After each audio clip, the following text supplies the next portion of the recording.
Malaysia, Muhammad and Mustafa, then Ahmad Qasim, Kunya, for him and all. Yeah. How many children did he have? Six. And then he buried, I think, five of them while he was alive. The only one who survived him was Fatima, who got married to his nephew Ali. Yeah. So we have Fatima, Ibrahim, all the others he married Zainab. What do you say? What's your opinion about polygamy? Because people have been accusing Muslims: you marry one, you marry two, you marry four. Some say seven, some say nine. What did the Prophet really say about marriage and polygamy? Polygamy. So technically, as we all say, Islam actually rather regulated polygamy. Before, like the time being, um, polygamy was as many as you can afford to marry, and it wasn't known to people. It wasn't a new thing to the people. If it was anything, he was the one that regulated it and put a cap on it. Right? That for a Muslim you can't go beyond four. But the point is, if we as Muslims believe, if Allah asked us or permitted us to do something for us, polygamy is a permission that we're given, and then given a cap, like marry up to this number. We don't really worry ourselves about what people say. We believe that if Allah, first of all, ordered us or permitted us to do something, then there is good in it for us. Because everything we do as human beings, like especially from the rules of the Almighty God, everything we do is for our own good. Whatever we do, whether if He asks us to stay away from something, if we stay away from us, the benefits come back to us, not God. Because He's protecting us against what Shaitan can make us do. If He's asking us to do something and do it more, then there is good in it for us.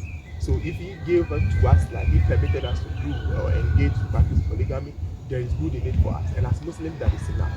Right? But then as human beings, we can try to find reasons and assign why we believe. So I'm coming there. So is there a difference between the Islamic norms and the Arabian culture? Of course, definitely. Before the Prophet came to the land, the Arabs there were used to worship idols. Right? Islam don't meet with idol worship. And they had even found a way by infiltrating even around the surroundings of the Kaaba with all the idols. You understand? It is the Prophet who came to destroy all those idols and clear it away from the house of God. You understand? And the Kaaba was built by Abraham as a place of worship for God. And while he was there and Ismail was there, you understand, while they were alive, there was truth. And as I was saying in the earlier on in the conversation, the prophets they come to straighten how God wants to be worshipped. So while they are there, the people will not deviate from how God is supposed to worship. But after they die, generations after they have died, people find a way of introducing foreign things into the religion, and eventually they deviate from the path of truth. So prophets come to bring people back to the path of truth. So as I was saying, idol worship has nothing to do with religion, but the Arabs used to worship idol, and the prophet came to. So the culture in Islam is very different. Different. Okay. My last question on Prophet Muhammad: why was he not accepted by the Israelis or the Israelites? I think the Jews knew. For us, we believe the Jews knew, and the prophecy of another prophet coming after Isa and all was known to the Jewish people, and even among the Christians, it was known. Because you can relate the story of one of the Sahaba, one of the companions of the Prophet, Salman al-Farisi, who was a worshipper of a fire, and he set out to be a path, to find path of truth. He met some Christian monks, and the ones who he met, some of them directed him and told him that he should go to Medina and then wait for the coming of a prophet, because they are in a time when the prophet is coming. And there were Jews who were in Medina, and we say partly they were there because they knew that, like they have been told by their monks also, that there's a prophet that was coming, and that prophet is expected to come from that particular location. So they went there to settle in hopes that that prophet is also going to come from them again. And they used to tell them that we are waiting for a prophet, and when he comes, because they used to say that to the Arabs to bully them, that we are in a time when we are expecting our prophet. Because most of the prophets before them had been from that line, had been from among the Jewish people. So we are telling the people that we are expecting the coming of a prophet, and once he has come, we are going to be stronger, and we are going to defeat you people and chase you out of here. And so to their shock, utter surprise, the prophecy didn't come from among the Jews, it came from among the Arabs. And then due to that, what we describe as mainly probably likely because of the hatred and because they felt they were superior to the Arabs, that pride prevented most of them from having to follow the Prophet. But of course, there were some among them by tribe that they accepted Islam from among them, but some also they didn't accept it. Oh, okay. Then I think that ends the Yeah. session of Prophet Muhammad. But my question would be, do Islam believe in angels? What do you say about angels? Mashallah. Now, we believe in angels. We believe the angels were created from light. We believe in angels. We believe the angels will not go against the will of the Almighty. They are only there to obey the Almighty God, and that they do. And Allah sent them and deploy. Allah, the Almighty, deploy them and send them as He pleases. So yeah, we believe very well in angels. What do you say about Shaitan, or formerly called Iblis? Iblis now. Yeah, so we believe Iblis wasn't really an angel, as I don't know from Yeah, the yeah. other side people believe. From the other side, they say he was an angel who disobeyed, So yeah, and so we differ in that he was belief. brought down. Yes, like a fallen angel, I Yes, think, yes, and yes. we differ in that belief. So our belief is that Shaitan was among the jinns that had occupied the earth before. That he was a very beautiful servant of God. That the Almighty elevated him to among the ranks of the angel because of how beautiful he was to God. And it is said in some description that he spent over 900 or so a million years, close to a million, in learning from God. So he was quite knowledgeable, and he had been taught something, and that like he was very dutiful servant to the extent that he was even made the leader of the angels, even though he wasn't an angel. So he gained a very highest top rank among the angels. So he was with them up there, and all his people had been destroyed because of not being beautiful to God. But then when what came out about his ascension or removal from his ranks and falling to the ruins was when Adam was created. Sorry, when God created Adam, he opposed it because to him, he was created from smokeless fire. So the angels are created from light, man made from clay, and then the jinns or the shaitan or the dwarfs, as maybe generally loosely referred to, are created from fire. So he felt that him, by his knowledge, that he shouldn't be bound to something that he is better than. Oh, So okay. when after God had finished creating Adam, he asked all the angels and the heavenly creatures to bow to Adam in pain or obeisance to Adam. And then all the angels did, it is said, except for Shaitan Shaitan, or Iblis, Iblis. Iblis, So Iblis refusal to bow to Adam that brought him yeah, down. that's what they destroyed. That arrogance and pride is what destroyed. And when it had happened, God actually asked him why he didn't do that. He said, "Ana khayran minhu," that I'm better than him. Like you created me from fire, and you created me from earth. I am better than him. And so for him, if to his knowledge he was better than Adam, and so there's no way he should be bound to something that he was better than. So the enmity is between Shaitani and man, not Yes, Shaitani yes. and So Allah. Satan himself feared God, because immediately after that happened, he prayed to God and that for God to grant him a longer life. And his sole purpose of asking for a longer life was that he wanted to, that so that he will make sure that man who was being sent to the earth was to obey God and do the duties of God.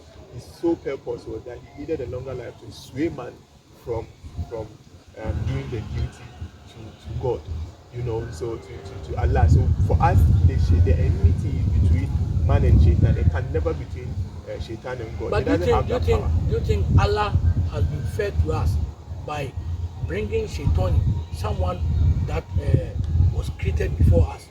That is the test. And for us, we believe everything that happened is qadar. From the knowledge of Allah, He knew these things all are going to happen.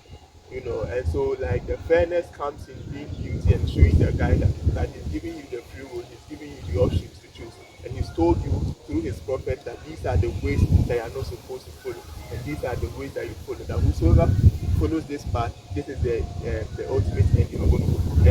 And this is when follow this other path, this is the ultimate end you are going to gain. So that choice has been given to you already. So if you decide to go a different path other than what is prescribed for you to follow, I mean, then it isn't an issue of unfairness. If any unfairness has happened, it is being unfair to your own self. Okay. Yeah. Then let me come to the popular angel in Islam. Some call it Azrael, some also call it Malaika. Was he the one who took the dust to Allah for Allah to create man? That is why he is the one who take the life of man. No, it's a duty that we assign to him. Like we say, all the angels have been given their roles. We have Jibril who is been from one prophet to another, spreading the message of Allah to the world. We have Malik, as you mentioned, heading the listing of the hellfire, and and then we have the Israfil who blow the trumpet. You understand? And then, like you mentioned, Mot or Azrael who takes life as and when the time is due. So and he has his agents, though he's not just the only one. He has his people he works with. So like for taking life. So all of the angels have been given their roles to play as assigned to them by the Almighty. Let me come to Anabi Adam short. Then we go back to Anabi Isa. Anabi Adam, do you also believe it was a fruit that and that is why Yes, so we believe that there's a fruit that a tree bearing a fruit that Allah prevented it from going here, and then they were made deceived to eat from that fruit. The Quran doesn't go into doesn't bother itself saying that the snake and this and that. Like, I mean, the whispers came. The whispers came from Shaitan, and that is how he gets that. Shaitan is nothing but a whisper in our ear. So the thoughts, he plants the thoughts. So Shaitani is nothing but a whisper in your ear. He's the devil. He's this thing, but then you don't see them. You understand? And he can't physically force you to do anything. But you see or you hear something in your ear that do What's this. that? Yeah. He put those thoughts in your brain, that and his agents to him like inspiring those thoughts in your and entertaining your desires, riding on those lines, and then it gets you to do things that you wouldn't otherwise want to do. So they feed on our fears, they feed on our desires. Mainly that's how Shaitan gets us. Do you also believe in the Cain and Abel story? Yes, we believe that yes, we believe that of the two of them, immunity came before there was fighting. Was it because of what Christians say that Abel gave a sacrifice to Allah and Cain's sacrifice was not something? What I know was even the enmity spread like in the brotherhood, but I think what championed it was that, you see, because I also heard a Muslim scholar who also said that Abel came to Abel's wife. Yeah. So that's what I was coming to. So at the time, because they were siblings, when you come, I think the birth came was twins. Yes. They were only giving birth to one. So you come with your sister. I've read the second book of Adam. Yeah, you come with your sister, and so that you are not supposed to marry the sister you came with. That would have been incest, but you married the sister from a different birth, and so there was supposed to be that cross, but apparently he wasn't really pleased with the sister Abel came with, and so he said from one angle, from one narration, that the fight due to that, the fight came. This one, explain it well so that our viewers will understand. Okay. So yes, so if you can't marry your sister directly, that would be incest. Like that's forbidden. So explain it from that angle that Cain and his sister were twins, and Abel also came with a twin sister. Yes. And Cain was supposed to marry the Abel twin sister. Sure. While Abel was also supposed to marry Cain's twin sister. Yeah. And then sure. And so what happened was Cain didn't really like Abel's sister, that he felt that her sister was more befitting for he himself to marry, and so that bred the enmity and the fight that led to his murder. He murdered him. Yeah. Oh, okay. That is from an Islamic point of view. Perspective. In Quran chapter 84, verse 85, that is where we have the Watin was you talk about Masim Dajjal. Who is Masim Dajjal? Dajjal in English is a liar. Who is Masim Dajjal? but see, the Jal is a beast, a fitna from among A a beast. creature that is supposed to come and has been described by the Buddhists as that the worry and the troubles that he's supposed to bring has never been witnessed Hey, among like I mean since the beginning of time to then he's a very troubled person. And the prophet even ordered us that due to the severity of the troubles he's going to bring, every time we pray we should seek refuge from God against Masih Dajjal. Now he inspired us that in the one-eyed creature, I think it's what what we loosely our brothers from the Christian side would call the Antichrist. Antichrist. Yeah. So he um, a one-eyed creature, and that he supposed to be very powerful in giving But his he's not the same as Shaitan. no, he's not the same as Iblis. If anything, probably an agent of Iblis. But Oh, he's okay. in a different rank altogether with his trouble. And so when he had come, like he would be causing fitna, trouble from among the people, and he would claim a lot of things, claim he is God, and he will show because God gave lives, and that he will be given the power to be able to raise the dead from their grave, and then convince a lot of people to sway from worshiping God. And that but it is said that once you have a Is faith it in true him, that he cannot enter Mecca there and are only Medina? two places he can't enter is Medina and Mecca, but he will go across everywhere in the world. But the only places he can enter is Medina and Mecca. His foot can never enter them. But the trouble will be severe enough. It will cause a lot of sway from among the people. But the prophet said that one way of identifying him is that once you have faith in you believe in the Almighty God, you will genuinely be able to read from on his forehead, kafir, the word kafir, whether you know Arabic or not, to be able to tell kafir How from many Muslim. years will he spend on earth? I can't put it on. I don't know that, but like I mean, it's not going to be a long one. And it is said that it is. I think, and when he had come, he said that the days will even change because the first day is it will be equal to the length of the 40 years, Hey, and then the second like it will come 40 days, then like that. So the days, the length of the days, mashallah, mashallah, will change. mashallah. That's So, but I learned Anabi Isa will come and kill it is him. Anabi Isa who will defeat him for us.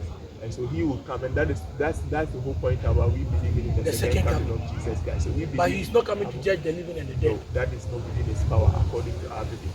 We believe that like, I mean, the power to judge between who's right and wrong, and being given the final abode is that reserved for the Almighty Allah alone. Even Jesus himself will be judged as every human being. You will be judged. Of course, and the day of judgment, every human being will By stand in who? front of us. Almighty God who created us, and as the prophet himself. Will the angels will be also The be angels are not people who are given, but they will also raise on them because on the day of judgment they will be there also standing in front of I their learned Lord. a day will come where everybody will die, including the angels, even the one who The take angels life. themselves, yeah. So even the one who blow the trumpet and then the one who take the life would, would take his own life, and then after a period of rain and everything, God will raise everybody up, and then once we are standing for all those years, God will ask the so he will declare in front of everything that there ever was, every creation that there ever was, that who is the king of today, and there will be silence everywhere because God will be showing his dominance, his power over all his creations. And so then on that day, that is when the judgment will happen, and that is a reason for the Almighty God But who we know created us. Allah to be the most gracious, most merciful. Yes. Why will He burn people in Jahannam? So yeah, that is the point. So like say, if you punish people, see the denial, you understand when it said that you send people and then a contract with the people and ask them that like this is my path, follow it, and if you follow this path, this is the salvation, the leading path I was explaining earlier.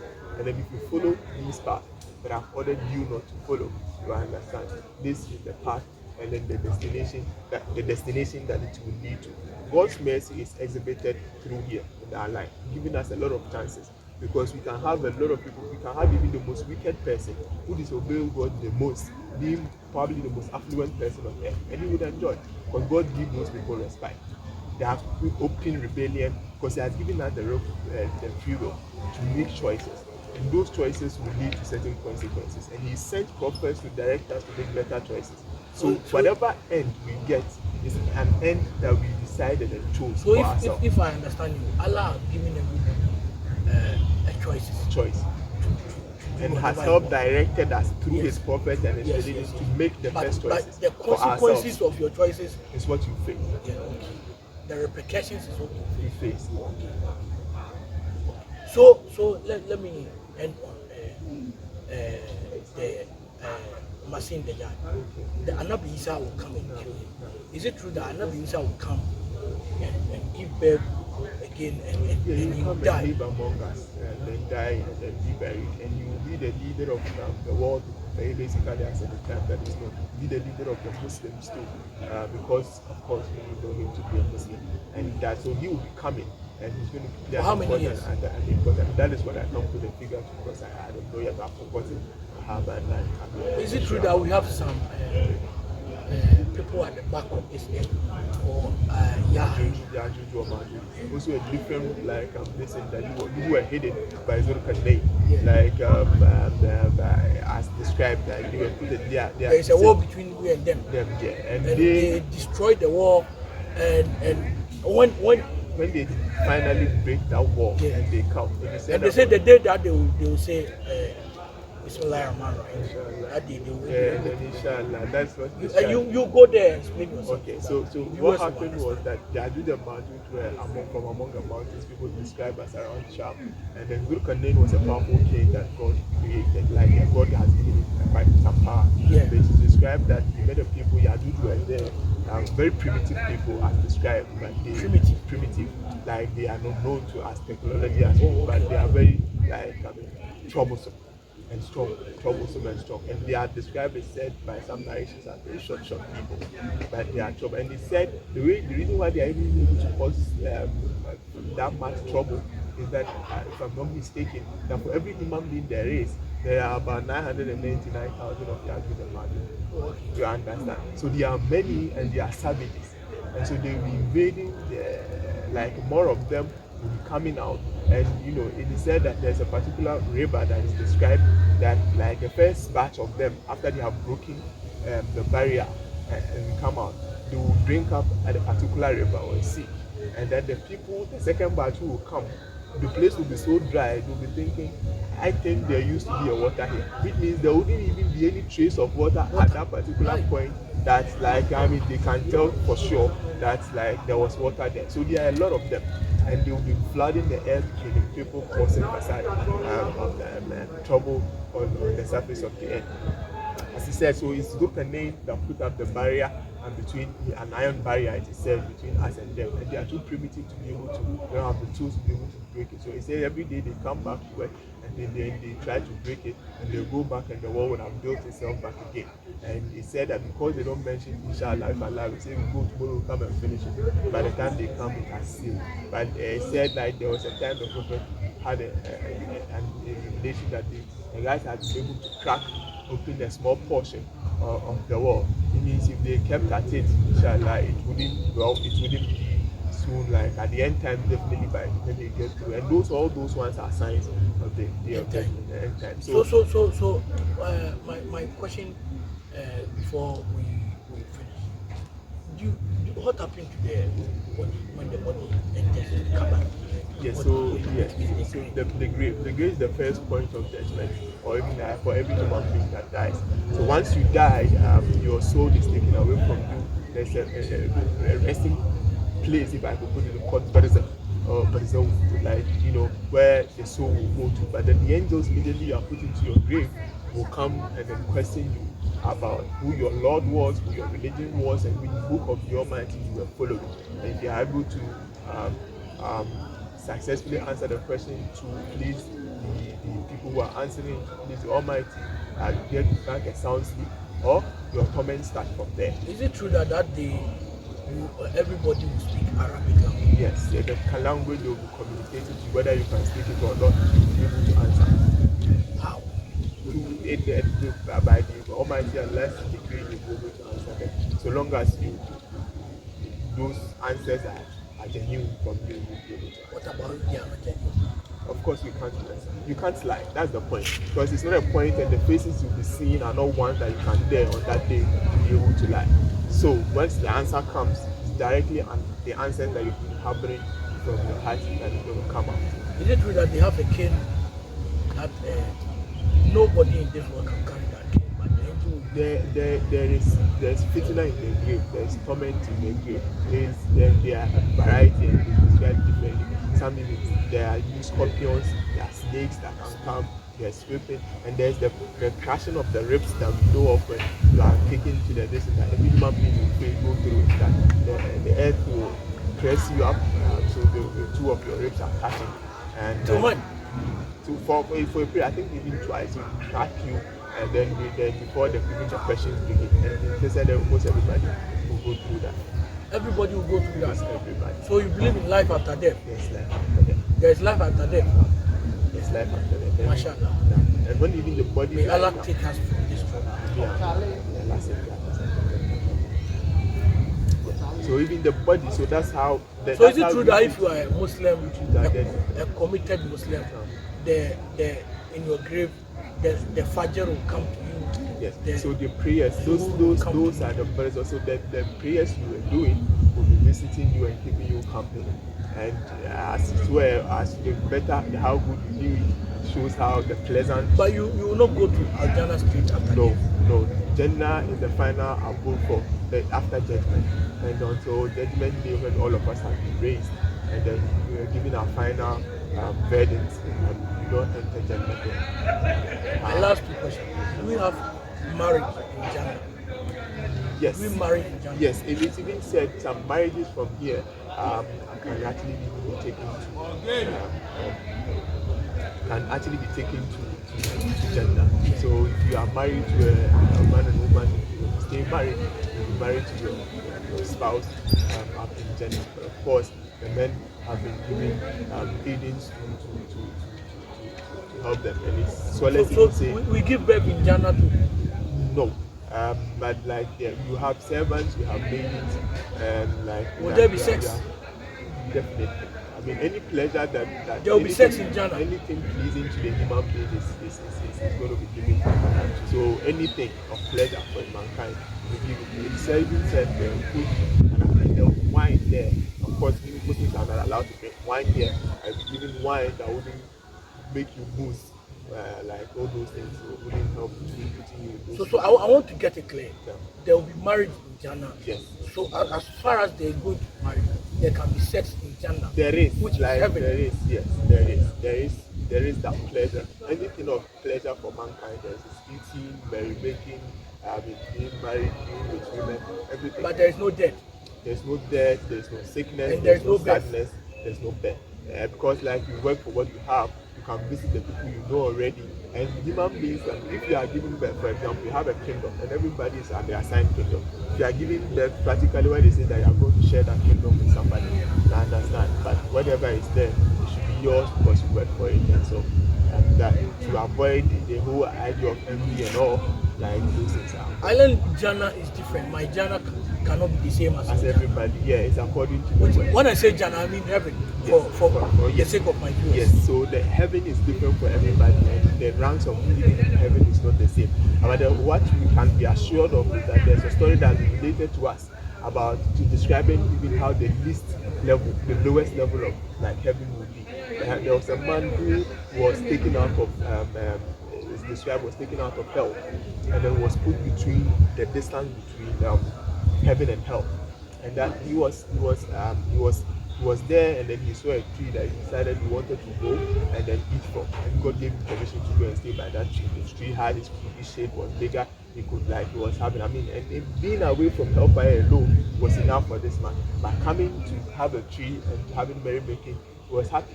So he saw a different tree which looks brighter, bigger, with more fruits and all, and he asked God to give it to him. God granted it. Like, to cut the long story short, he was asking, and while he was being given, he was getting closer to the gates of one Jannah or heaven. And finally, he got closer enough a tree, and he was saying that this one, but if you give me this tree, I'm not going to ask you for you to do anything. So that takes me to, do we have some people who will go to Jahannama and later on will be removed? Yes. And do we have some people who will be between Jannah and Jahannama? Yes, there might be people there. Yeah, but like they are definitely, Allah is going to remove definitely people from the list. But this person I'm talking about. So Jahannama is not as permanent as we For have been some made to people, be. it is. For some people, It okay. is. For some people, no. But for some people, it's going to be definitely their end. Because they said that, especially for any Muslim, like we believe that Muslims are given, because after they've been thrown in, they said that God will ask that they should go back and search for the hearts of the people. If they do find any atom weight of faith of believing in God, if they could find any even an atom weight, like like the simplest form of faith in the heart of the people there, they should remove that person. So anybody who will ever remain there is somebody who never had even a single faith Single faith that there is Allah. that God ever existed. Oh, okay. But then people, and that speaks also to the mercy that the whole intention is not all about punishing mankind or anything. That His mercy there, that God makes it clear to us that His so God for that He forgive and He accepts repentance, but He's also the most severe in punishment. So yeah. My last question is, do you believe in reincarnation? No. Believe that every soul came to account. Once you have died, you have closed your book of account, and that you can't come back as you again because you're a different soul with a different life. And everybody has his destiny written for him and his message written for him. But reincarnating as in dying and coming back is not something that's new. Why do you fast at the ninth month? We are fast because we are ordered by Allah to fast in Ramadan. And you mentioned that Ramadan is the month in which the Quran was revealed. Which is also a pillar in Islam. It's Islam. So the The fourth Ramadan, pillar. yeah. So there are five, like the Muslims have five pillars, right? And Go through them. yeah. So we have the Salah, we have Kalimat Shahada, as in declaring that there is no God but the Almighty Allah. We have believing in the praying Salah 5 times a day. We have giving of the Zakah. We have doing fasting the month of Ramadan, and then we have Hajj, that's a couple of. That is the only pillar with a condition. Yes, because yes, that's the only pillar with a condition. And for Ramadan too, there are people who are excused from fasting based on some special conditions. Yes. But for Hajj, if you can't afford or you are not strong enough to go, then you are excused from it. So that brings me to my last I think my last question. What is the difference between jihad and harb? Harb. Yeah, harb is war, and then jihad is the strife, and you confuse the two. Jihad goes beyond war, and like we're having a conversation earlier. Jihad, there is war fighting Islam as a part of it, and when the conditions are there, when the time is right, Muslims are like to stand up for themselves. You understand? As a form, is part of Islam. But like you understand, it is not war as we stand up to do. And I mentioned earlier that sometimes, especially what we see today, most of it has more to do with politics than it has to do with religion. Religion. Yeah, So the extremism is more of a political than religious. Mostly, especially what happens mostly around Middle East, and there is a fight for colonization, political dominance in a particular religion that has to do with religion. But of course, like Islam, that's why I say Islam is a state. Every nation has an army. Yes. You understand? And that's why when you're giving you And every religion has some connotation with war. sure. So Talk about the Jews, talk about the Romans, talk about the Christians. They have all had their share of war. yeah, so it's not something. It's not a part of like this that we deny because we have been given how to apply and when to apply everything in the condition. And when the conditions are set, like there's a call that we a call to make, and that's exactly as when for every nation or for every group of people, when the conditions stand up for them to stand up and defend their nation, they stand in the same way that it is with Islam. But what happened to there has been a connotation of some kind of ascription that has been given to the word jihad. And you can't use it freely anymore. But people should. So in Christianity we have Presbyterians, Catholics, Pentecostals. Do we have same in Islam? Because I learned the Prophet Sallallahu Alaihi Wasallam said Islam will divide into 73, but only one can enter Jannah. Is it true? Yes, so there's a hadith like that, but the thing is that mostly the hadith is like wrongly interpreted and it's controversial. Oh, yes. But yes, there are divisions beliefs in Islam, yes, there are sects in Islam. The point is that Which said you will. sincerely, I don't like ascribing sex to myself because the whole point about the deen, you understand, is like, I mean, generally, the things are there. Keeping these things, whoever keeps these pillars we mentioned is a Muslim. You understand? Mostly is the approach. So while you have, for example, you have Sufis, right, as a sect, focusing more on spirituality, right, elevating their spirits and all. You have, like, say, generally Sunni people basing, like, they are most of these on the surface, like saying, like, I mean, these are the laws that we follow them, set right on like, make sure establish good and bad on the surface of the but Shias also believing, like, mainly through Ali, the like, I mean, Yes, yes. yeah, They don't joke with Sayyidina Ali. Ali now, you understand. But ideally, like, at any point in time, the fundamentals of the faith must be maintained. And any somebody is qualified to be a Muslim if he declared the Shahada and claim he's worshipping Yes, Allah, there's that's no the God, Kalimat Shahada and all. As to who is on which sect and what, like, that is not my worry. That is okay. Sure. Then my last question comes. That will be my last question. Then, what advice will you give to the Muslim who think jihad is a matter of going for war, dying with people? What advice, personal advice, you have to say? I believe, as I said, like, I mean, I just pray that the Almighty Allah grant us all understanding, and I pray for understanding for us all, and then guidance for us all. I will just pray that the Almighty Allah grant understanding to all of us, and then guidance to all of us, and grant us the better judgment in knowing what is right and what is wrong. I with me, like, because that we are in the a world that, of course, there are different connotations and underpinnings, and people have a lot of powerful people are fighting a lot of different angles of war and have a different, are pushing different kind of agenda. Okay. And if you are not careful and we are not guided by Allah, you may fall into error thinking we are doing something. Okay, I forgot to ask you this one. Who is Abi Labid and who is Abu Jahl? Abi Lahab, yeah, he was yes, and he was among the people. The two of them are among the top people who fought Islam at the beginning. And for example, like I was explaining, the Prophet was known and was respected and trusted.